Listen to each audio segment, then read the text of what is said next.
注意看，大学生正在地铁站等车时，一个诡异的女人突然出现在眼前，像小趴菜一样扭动着身躯。男人不但没感到害怕，反而将她拍了下来。下一秒，女人突然消失不见。这时，地铁站的闸门自动打开，铁轨上还传来恐怖的哭声。在好奇心的驱使下，男孩赶紧上前查看，结果下一秒。 这就是根据韩国真实事件改编的玉水站之鬼。据说在玉水站建成前，男人将10几个孩子扔进枯井，然后以躲猫猫为由封上了井盖。更悲惨的是，施工队到达后并没发现异常，直接用挖掘机将枯井填平。就这样，10几条鲜红的生命被埋葬于此。因此，玉水站建成后就不断发生怪事。大学生惨死的1个月前，小美就在地铁站拍到过那位美女。 并将照片发在了网上，不料第2天就收到对方的投诉，并向他索要5000万的谅解金。令人震惊的是，对方根本不是美女，而是喜欢男扮女装的变态。看人真准。小美越想越生气，下班后找到在地铁站上班的好友小帅，让他帮忙留意变态的身影。为了保住这份工作，他要尽快找到新的题材。这时，小帅表示，昨晚地铁站就发生了一起命案。当时他们从监控中看到一个诡异大叔正一脸呆滞的在铁轨上行走，眼看列车即将进站，小帅赶紧跑到站台。 可无论他怎么喊，大叔就像中邪一样站在那一动不动。小帅顾不上多想，果断跳下站台。结果看到此生难忘的一幕：一个小女孩正蹲在角落和男人四目相对。惊慌之际，列车已经向他们驶来。好在小帅反应及时，成功跳上了站台。而更诡异的是，那晚入殓师在现场处理人渣时，也看到了那个小女孩。当他询问对方的名字时，女孩从手里拿出一张号码牌。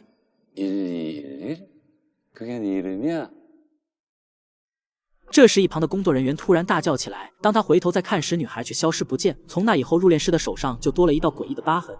自从小帅目睹男人被压成肉泥后，整个人都变得胆颤心惊。当他洗漱完准备离开时，厕所里突然传来诡异的声响。小帅颤抖着走上前，看到房门。原来是弟弟的恶作剧。可当他走出房间后，并没注意到镜子上出现一组数字。弟弟看到后，像入殓师一样大声地念了出来。可他并不知道这是来自死神的标记。第2天，小美为了发表头条新闻，让小帅帮他拷贝一份大叔惨死的监控视频。小帅虽然有些为难，但还是趁同事不注意偷偷拷贝了一份。当小美找他拿 U 盘时，又无意间发现一个新的线索。自从司机撞死大叔后，每天都会在事故现场徘徊。为了弄清真相，小美立马来到地铁站，发现司机和一个黑衣女人正静静地坐在一起。奇怪的是，当他靠近时，女人却转身离开。小美并没在意，开始对司机进行采访。无意间发现他手上和脖子上都布满了伤痕。紧接着，男人说出一串数字，表示当时遇害的一共有2人。可小美什么也没看到。当她准备继续追问时，男人却起身离开，径直走进一间废弃的仓库。小美追上后，向他询问那串数字的含义。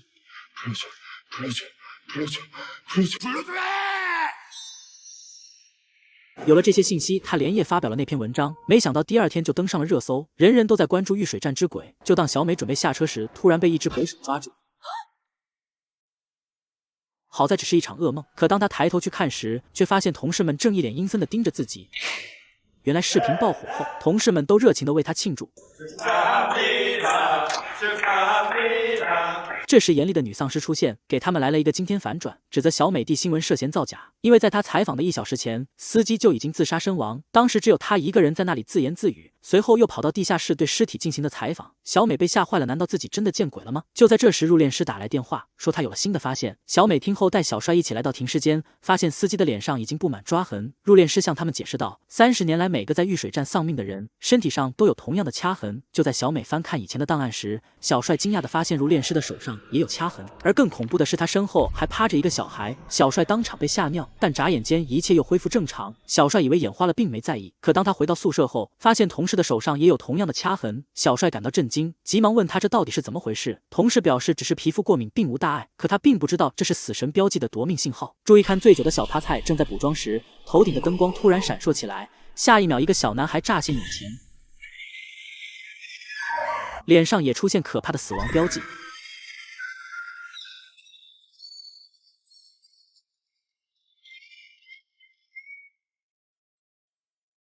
巡逻的大壮听到惨叫后，急忙冲进卫生间，可喊了半天却得不到任何回应。无奈之下，大壮只得俯身查看，结果看到恐怖的一幕。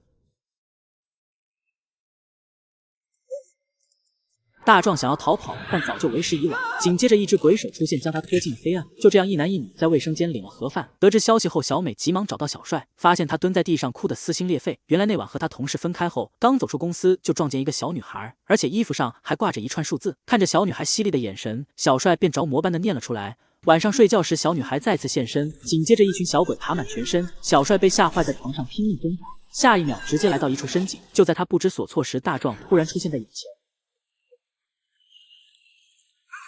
好在只是一场噩梦，第二天就在手上发现奇怪的掐痕，他知道这是死神的标记，自己很快就会像其他人一样死掉。为了拯救男友小美，找到死者的妹妹，这也是他之前在地铁站撞见的黑衣女人。他告诉小美，玉水站建造前那里有很多枯井，开工前被工人彻底填平。当时养父是那里的包工头，但在玉水站通车的第一天却离奇死亡。虽然他和哥哥目睹了整个过程，可后来他们就像失忆一样，根本记不起当时的场景。回家后，小美赶紧从网上搜查，发现那里不仅有一口枯井，旁边还有一所孤儿院。她赶紧将照片发给翠花。可翠花看后却对孤儿院没有任何印象。晚上整理哥哥的遗物时，无意间在里面发现一张全家福，背景正是小美提到的玉水孤儿院。翠花瞬间大梦初醒，好像记起了什么，她赶紧给小美打去电话，表示有重大线索向她汇报。原来她的养父就是孤儿院的院长，那些数字都是他们被收养的时间。这些年人们都感觉玉水站怨气极重，似乎和那些孩子有关。随后他们打开哥哥的手机，从上面发现一段视频，原来哥哥到地铁站就是为了寻找那口枯井，而且从井里发现一些儿童的骸骨。为了查出真相，他们赶紧跑到玉水站。注意看，一男一女走在漆黑的隧道内，打开闪光灯，战战兢兢地向前摸索。隧道内明明空无一人，人脸识别却自动开启，而且正向他们慢慢靠近。紧接着一个鬼脸乍现眼前，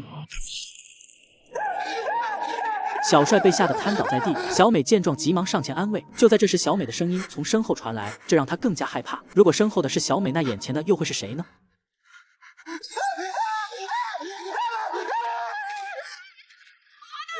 这时真正的小美从身后跑来，搀扶着小帅继续向前走。两人穿过铁门进入另一个隧道，很快在隧道尽头发现了那口枯井。两人走近一看，地上散落着许多的白骨，而且泥土里还有没腐烂的衣服。小美见状继续向下挖，不料孩子们自己钻了出来。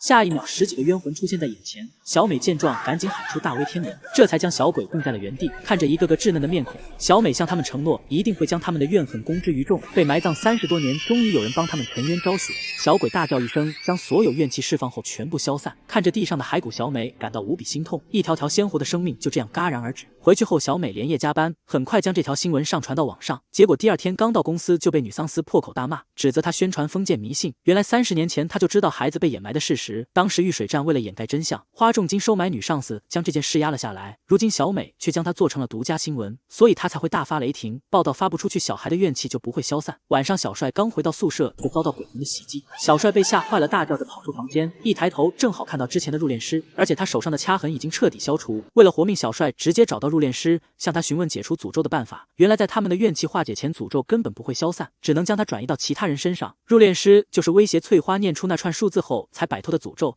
下一秒，翠花手上多出一道掐痕。